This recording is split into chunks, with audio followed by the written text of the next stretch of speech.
Hi, my name is David P. Shapiro. I'm the owner and managing partner of the law office of David P. Shapiro, located in San Diego, California, where my firm helps good people regain control of their future when charged with a crime. In this video, I want to talk to you about SB 145. It's caused a lot, that's probably putting it lightly, a lot of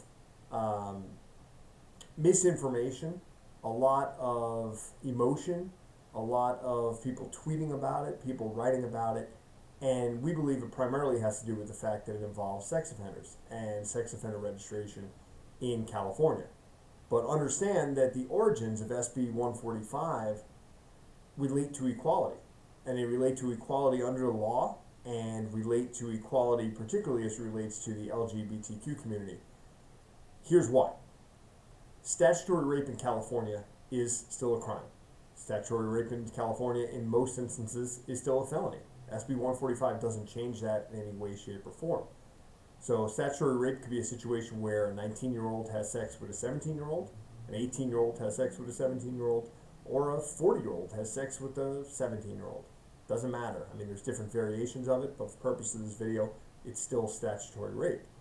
However, for the longest time in California, statutory rape was not a mandatory registration offense. People get convicted of statutory rape and may not have to register as a sex offender. Sometimes they do, sometimes they don't. It's not mandated by law. So imagine a situation where someone could have sex with a minor, not have to register under law, but could do stuff, physical stuff, up to sex, but not actually having sex, but have to register under law. It doesn't really reconcile, right? Why are we punishing one worse than the other if someone has oral sex with a minor? Listen, all of this is not good, right? All of it needs to stop, okay?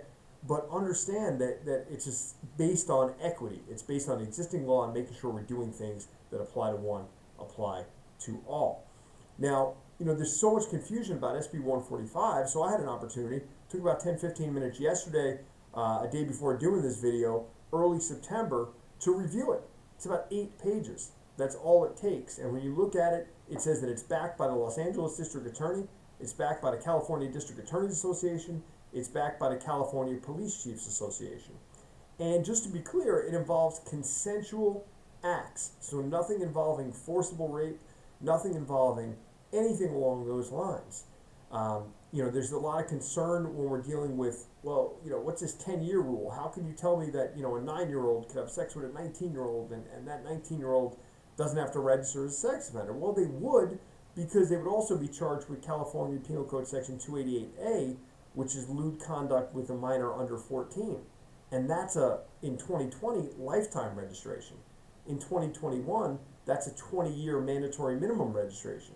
SB 145 didn't change that.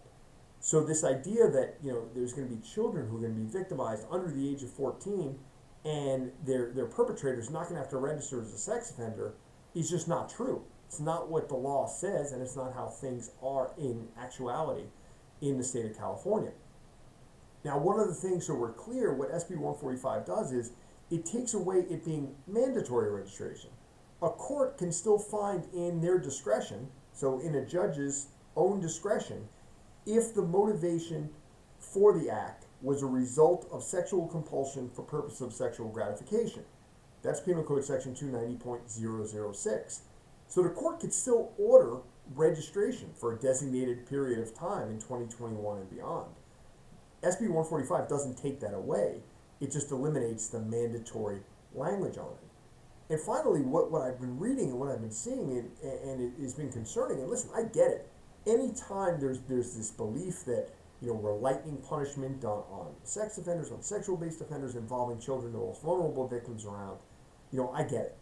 And I get it far beyond being a criminal defense attorney. I get it as a human being. I get it as a citizen of the state of California, a citizen of the city of San Diego. I get it as a husband, and I get it as a father. But we have to understand what the law really says before we sort of fly off a handle one way or the other, either in support of something or totally against it. It's 8 pages. And that's why I wanted to do this video. So if you don't want to read the 8 pages, and it may be very difficult to understand, especially if you're not familiar with criminal law, do your own research. Look at this video. Look at other videos on SB 145 by reputable sources, people who know what they're talking about. and make your own decision whether you support it or whether you're against it. Finally, it's important to note, SB 145 doesn't affect the sentence. So felonies that were felonies are no longer, they're still felonies. I mean, they're not going to misdemeanors. We're not decriminalizing anything. SB 145 doesn't decriminalize anything. All it does is put discretion in the judge's hands on certain offenses, but it does not take away the ability to register as a sex offender in any way, shape, or form. If you have any questions about SB 145 or anything related to sexual assault cases, whether in San Diego or statewide in the state of California, feel free to give my firm a call at 619-295-3555. Again, David Shapiro. I can be found on Twitter at DP Shapiro. Also, the firm Shapiro Law SD at Twitter. We'll be updating our followers as SB 145 unfolds, and we'll be updating our followers about that law and about any other pretty much relevant criminal law in the state of California moving forward. Again, 619-295-3555.